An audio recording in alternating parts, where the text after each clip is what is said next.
गांव के एक किनारे पर एक पुराना टूटा फूटा घर खड़ा था। यह घर कई सालों से वीरान पड़ा था। गांव वाले इस घर के पास जाने से भी डरते थे। कहते थे कि उस घर में कुछ बुरा हुआ था, कुछ ऐसा जो सबके होश उड़ा सकता था। हर रात उस घर से अजीब अजीब आवाजें आती थीं, मानो कोई भीतर दर्द से कराह रहा हो। लेकिन कोई उस रहस्य को सुलझाने की हिम्मत नहीं करता था।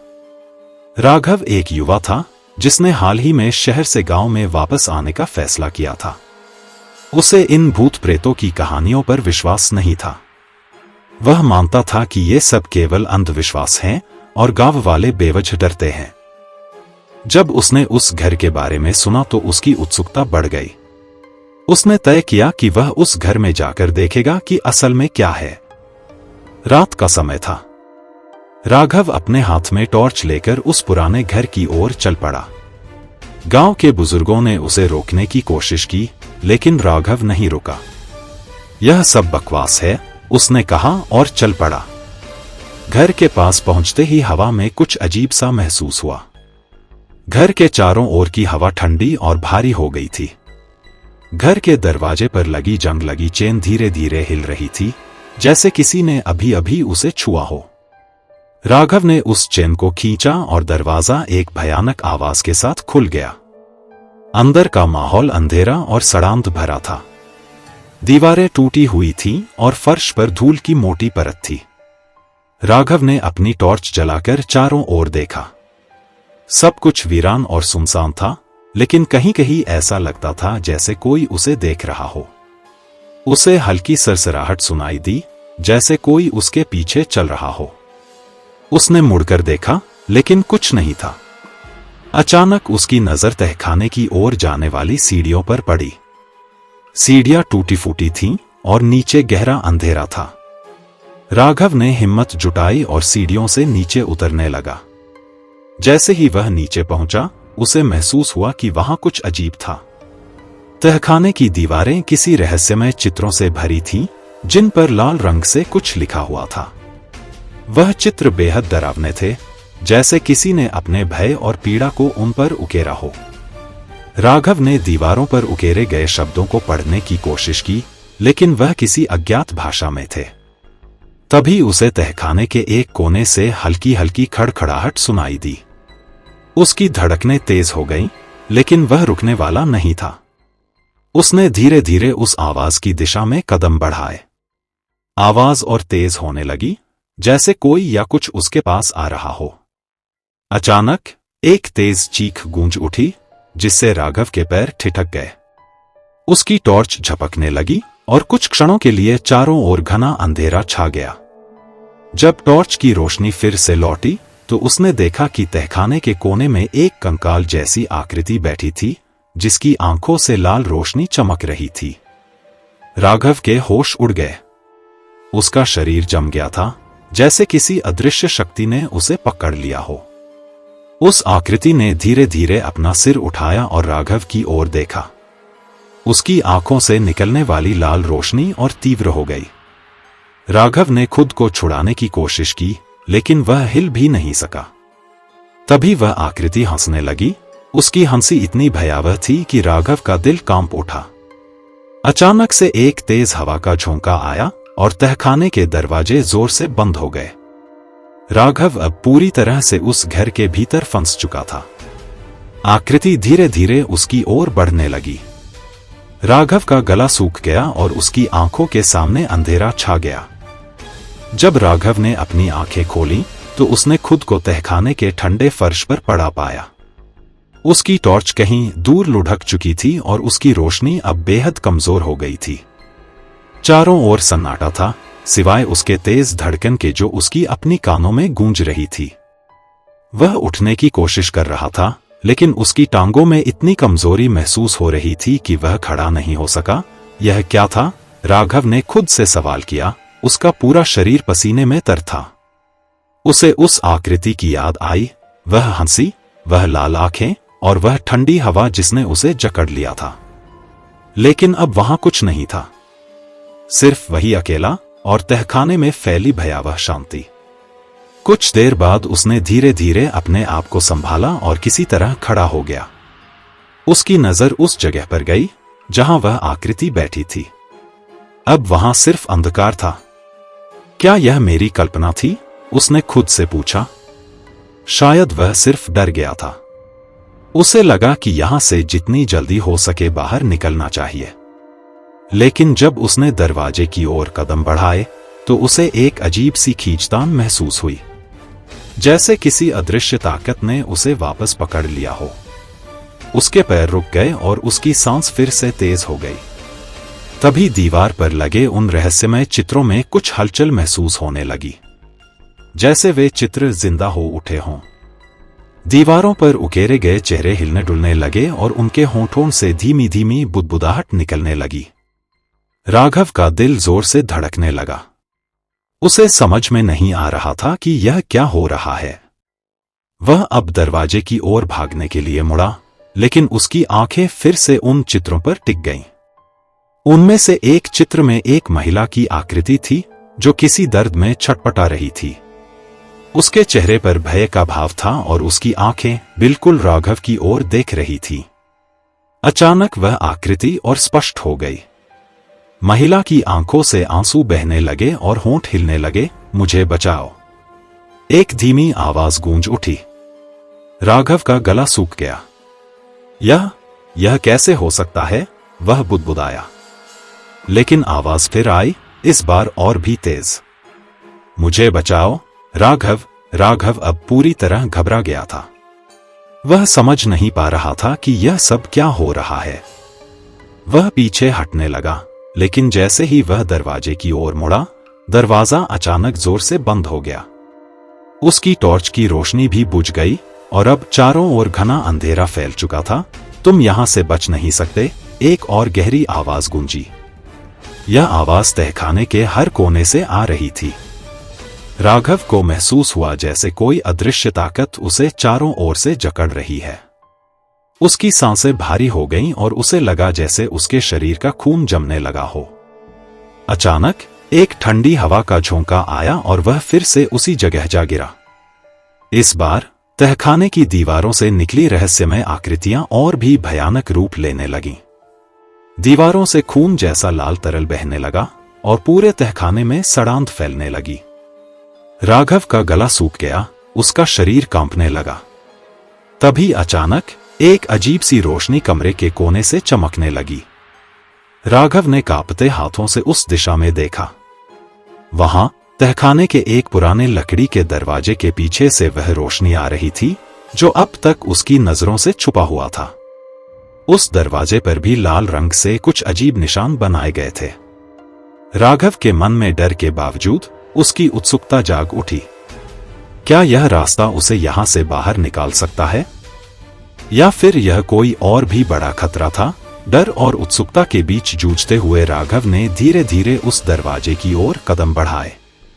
जैसे ही वह दरवाजे के पास पहुंचा, उसे ऐसा महसूस हुआ जैसे कोई उसे देख रहा हो।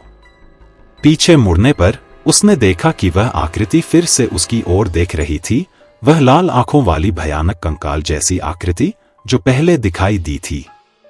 इस बार उसकी आंखें और भी चमकीली थीं और वह धीरे धीरे उसकी ओर बढ़ रही थी। राघव ने बिना समय गवाए दरवाजा खोलने की कोशिश की, लेकिन वह जंग लगा हुआ था। उसकी सांसें और तेज हो गईं। उसने पूरी ताकत से दरवाजे को धक्का दिया और आखिरकार दरवाजा खुल गया। दरवाजा खुलते ही उसके सामने एक गहरी सुरंग दिखाई दी। सुरंग के भीतर से ठंडी हवा आ रही थी और अंधेरा इतना घना था कि कुछ भी दिखाई नहीं दे रहा था। लेकिन अब उसके पास कोई और रास्ता नहीं था। वह तेजी से सुरंग में घुस गया और दरवाजा बंद कर लिया। जैसे ही दरवाजा बंद हुआ, पीछे की सारी आवाजें शांत हो गईं। लेकिन सुरंग के भीतर का माहौल भी कम डरावना नहीं था। राघव ने दीवार को छूकर चलने की कोशिश की, लेकिन दीवारें ठंडी और चिपचिपी थी। कहीं कहीं से पानी टपक रहा था और हर कदम पर अजीब सी गंध आ रही थी, जैसे वहां कुछ सड़ रहा हो। सुरंग बहुत लंबी थी और ऐसा लग रहा था कि यह कभी खत्म नहीं होगी। राघव ने सोचा कि वह किस मुसीबत में फंस गया है। अब वह केवल एक ही चीज चाहता था, यहां से बाहर निकलना और फिर कभी इस जगह की ओर रुख न करना। लेकिन जैसे जैसे वह सुरंग में आगे बढ़ता गया, उसे महसूस हुआ कि सुरंग के भीतर भी कोई उसके पीछे चल रहा है। उसे कदमों की धीमी आवाज सुनाई देने लगी। उसने पलटकर देखा, लेकिन अंधेरे के अलावा कुछ नहीं था। लेकिन वह आवाजें फिर भी आ रही थीं, और इस बार वे और करीब लग रही थीं। राघव का दिल जोरों से धड़कने लगा। वह अब और तेज चलने लगा, लेकिन वह आवाजें उसका पीछा कर रही थी। अंत में सुरंग एक बड़े कक्ष में खुली, जहां एक पुरानी धुंधली लालटेन लटकी हुई थी। उस कमरे के बीचों बीच एक पत्थर की मेज थी, जिस पर कुछ पुराने दस्तावेज और किताबें बिखरी हुई थी। राघव ने एक नजर उन दस्तावेजों पर डाली। वे किताबें किसी प्राचीन भाषा में लिखी हुई थीं, लेकिन उनमें से कुछ पन्नों पर उसे वही रहस्यमय प्रतीक दिखाई दिए जो तहखाने की दीवारों पर बने थे। उसने एक किताब उठाई और उसका पन्ना पलटा। अचानक उसे वही लाल आंखें फिर से दिखाई दी। वह आकृति उसके सामने खड़ी थी, और इस बार उसकी आंखों में गहरा क्रोध था। तुम्हें यहां नहीं आना चाहिए था, आकृति ने गहरी आवाज में कहा। राघव के पास अब भागने का कोई रास्ता नहीं था। उसने सोचा कि यह उसका अंत है, लेकिन तभी कमरे के एक कोने से एक और आवाज आई, जो महिला की थी। वह तुम्हें मार देगा अगर तुमने मेरा सच नहीं जाना। राघव चौंक गया। यह वही आवाज थी जो दीवार पर उकेरी गई महिला की थी। राघव स्तब्ध खड़ा था। एक तरफ वह भयानक आकृति थी, जिसकी लाल आंखें आग की तरह जल रही थीं, और दूसरी तरफ एक अदृश्य महिला की आवाज थी, जो उसे किसी अज्ञात सच तक ले जाना चाहती थी। कमरे का वातावरण और भी भयानक हो चुका था। राघव की सांसें भारी हो गई थीं, लेकिन उसके भीतर एक जिज्ञासा भी थी कि आखिर उस महिला की आवाज का क्या मतलब था। तुम्हें यह जानना होगा, राघव। यह वह घर नहीं है जो दिखता है। इसके पीछे एक खौफनाक साजिश है। महिला की आवाज फिर से गूंज उठी। राघव ने चारों ओर देखा, लेकिन उसे कुछ भी दिखाई नहीं दिया। उसकी नजरें उस आकृति पर टिक गईं, जो अब धीरे धीरे उसकी ओर बढ़ रही थी। कौन हो तुम? और मैं यहां क्यों हूं? राघव ने कांपती आवाज में पूछा। आकृति की आंखों में क्रोध और घृणा झलक रही थी। उसने गहरी आवाज में कहा, तुम्हें यहां नहीं आना चाहिए था।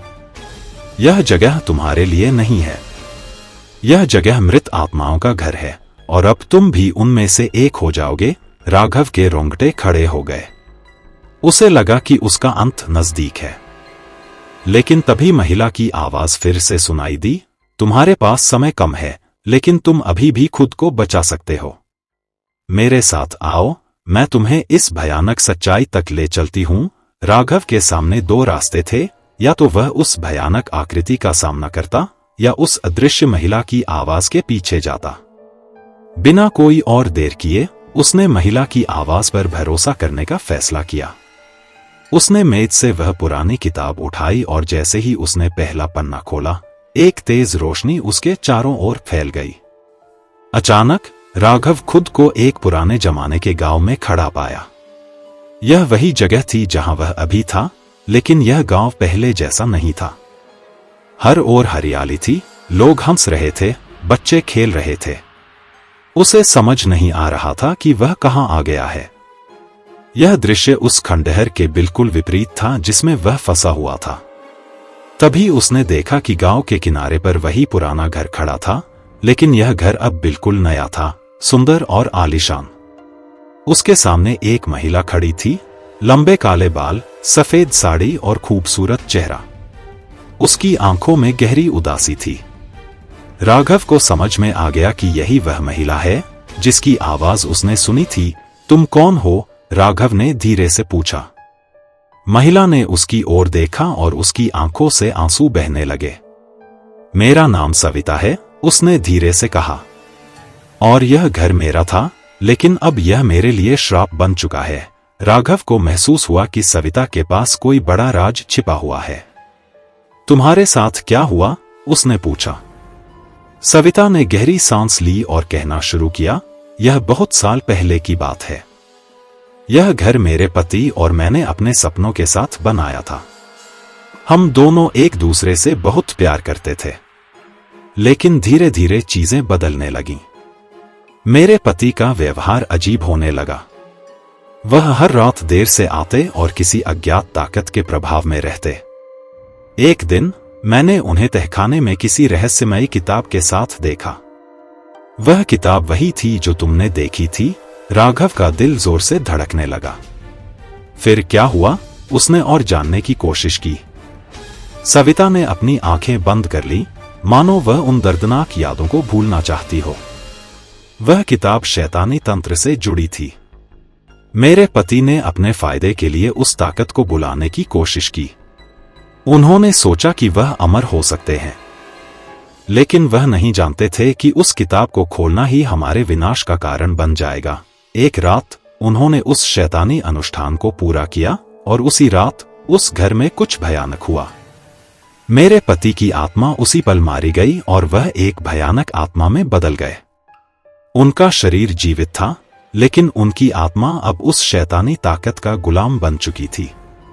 उन्होंने मुझे भी मार डाला और तब से मैं इस घर में फंसी हुई हूं, एक अधूरी आत्मा के रूप में। राघव की आंखें चौड़ी हो गईं। और वह भयानक आकृति? वह तुम्हारे पति ही हैं। सविता ने सिर हिलाया। हाँ, वह अब वही नहीं है जो कभी थे। वह अब एक शैतानी आत्मा बन चुके हैं जो इस घर में आने वाली हर आत्मा को पकड़ लेते हैं। राघव ने सविता की बात सुनी और उसकी रीढ़ की हड्डी में एक ठंडक दौड़ गई। तो मुझे क्या करना होगा? उसने पूछा। तुम्हें उस शैतानी किताब को नष्ट करना होगा। जब तक वह किताब यहां मौजूद है, मेरे पति की आत्मा और वह ताकत इस घर पर हावी रहेंगी, सविता ने कहा। लेकिन यह इतना आसान नहीं होगा। वह तुम्हें रोकने की पूरी कोशिश करेगा। राघव ने हिम्मत जुटाई। मुझे वह किताब कहां मिलेगी? सविता ने एक पुराने दरवाजे की ओर इशारा किया। तहखाने में एक गुप्त कमरा है जहां उस किताब को रखा गया है। वही जगह वह है जहां से इस श्राप की शुरुआत हुई थी। राघव ने अपनी हिम्मत को और मजबूत किया और उस दरवाजे की ओर बढ़ने लगा। सविता ने उसे चेतावनी दी, ध्यान रखना, वह तुम्हें रोकने के लिए हर मुमकिन कोशिश करेगा। अगर तुम असफल हुए तो तुम्हारी आत्मा भी इसी घर में कैद हो जाएगी। राघव ने सिर हिलाया और दरवाजा खोलते हुए भीतर दाखिल हुआ। यह एक संकरी सुरंग थी जो सीधे तहखाने की ओर जाती थी। सुरंग के भीतर की हवा और ठंडी हो गई थी और हर कदम पर उसे ऐसा महसूस हो रहा था जैसे कोई उसे देख रहा हो। जैसे ही वह तहखाने के करीब पहुंचा, उसे वही डरावनी हंसी फिर से सुनाई दी। यह वही आवाज थी जो पहले उसे तहखाने में सुनाई दी थी। राघव की टॉर्च की रोशनी फिर से झपकने लगी। उसने देखा कि तहखाने की दीवारों से फिर से वही लाल खून जैसा तरल बहने लगा। उसकी सांसें तेज हो गईं, लेकिन उसने ठान लिया था कि वह इस श्राप को समाप्त करके ही रहेगा। वह धीरे धीरे उस गुप्त कमरे की ओर बढ़ा। कमरा खुलते ही उसके सामने वही पुरानी शैतानी किताब पड़ी थी। कमरे के चारों ओर अंधेरा और भयानक माहौल था। राघव ने उस किताब की ओर कदम बढ़ाए, लेकिन जैसे ही उसने किताब को छूने की कोशिश की, वह भयानक आकृति उसके सामने प्रकट हो गई। तुम्हें इस किताब को नष्ट नहीं करने दूंगा, आकृति गुस्से में चिल्लाई। उसकी लाल आंखों से आग की लपटें निकलने लगीं और पूरे कमरे में गूंजने लगीं। राघव ने अपनी पूरी ताकत जुटाई और बिना पीछे हटे किताब की ओर झपटा। आकृति ने उसे रोकने की कोशिश की, लेकिन राघव ने हिम्मत नहीं हारी। उसने उस किताब को उठाया और उसे जमीन पर पटक दिया। किताब टूटते ही एक जोरदार चीख गूंजी और वह आकृति दर्द से चिल्लाते हुए गायब हो गई।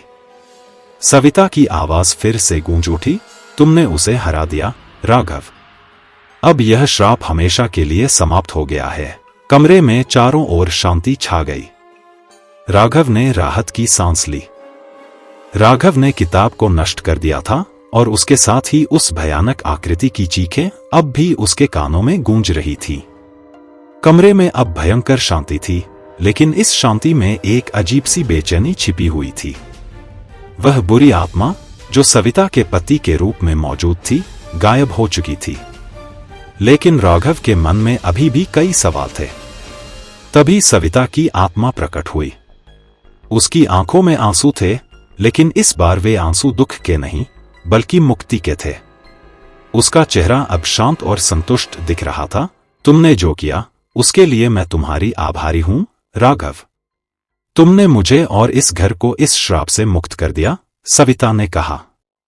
उसकी आवाज में एक सुकून भरी गहराई थी। राघव ने कुछ देर तक उसकी आंखों में देखा, फिर धीरे से पूछा, अब क्या होगा? क्या तुम्हारी आत्मा अब शांति पा सकेगी? सविता ने हल्की मुस्कान के साथ सिर हिलाया। हां, अब मैं मुक्त हो जाऊंगी। मैं अपनी यात्रा पूरी कर सकूंगी। इस घर का श्राप अब खत्म हो गया है, लेकिन इसका मतलब यह नहीं है कि इस जगह के सारे रहस्य खत्म हो गए हैं। राघव ने चौंक कर उसकी बात सुनी। क्या मतलब?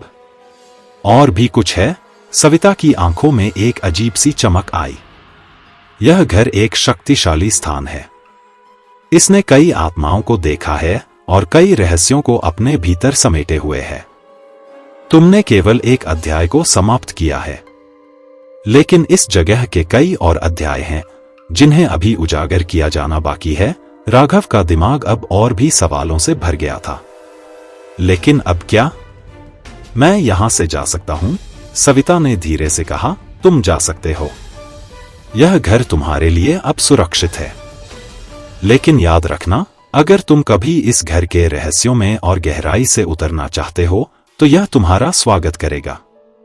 हर रहस्य एक कीमत के साथ आता है और तुमने पहली कीमत चुका दी है। राघव ने महसूस किया कि सविता के शब्दों में कुछ ऐसा था जो उसे सोचने पर मजबूर कर रहा था। वह दरवाजे की ओर मुड़ा और बाहर जाने के लिए कदम बढ़ाए। लेकिन जैसे ही उसने दरवाजे के पास कदम रखा, एक आखिरी बार उसने पीछे मुड़कर देखा। सविता की आत्मा अब धीरे धीरे धुंधली हो रही थी और फिर पूरी तरह गायब हो गई। राघव ने लंबी सांस ली और धीरे धीरे तहखाने से बाहर निकल आया। जब वह बाहर आया तो उसने देखा कि घर अब पहले जैसा नहीं लग रहा था। वह भयानक माहौल, वह डरावनी गंध और वह ठंडक गायब हो चुकी थी। अब यह घर एक साधारण पुराना घर लग रहा था। लेकिन राघव के मन में अब भी कुछ न कुछ बाकी था। उसने सविता की बातों को याद किया। क्या वह फिर कभी इस घर में लौटेगा? क्या इस जगह के और रहस्यों को जानने का उसे मौका मिलेगा? राघव ने अपने कदम बाहर की ओर बढ़ाए, लेकिन जब उसने घर से दूर हटते हुए पीछे मुड़कर देखा तो उसे एक अजीब सी अनुभूति हुई। ऐसा लगा जैसे वह घर उसे देख रहा हो, जैसे घर के भीतर अब भी कुछ जिंदा था जो उसे वापस बुला रहा था।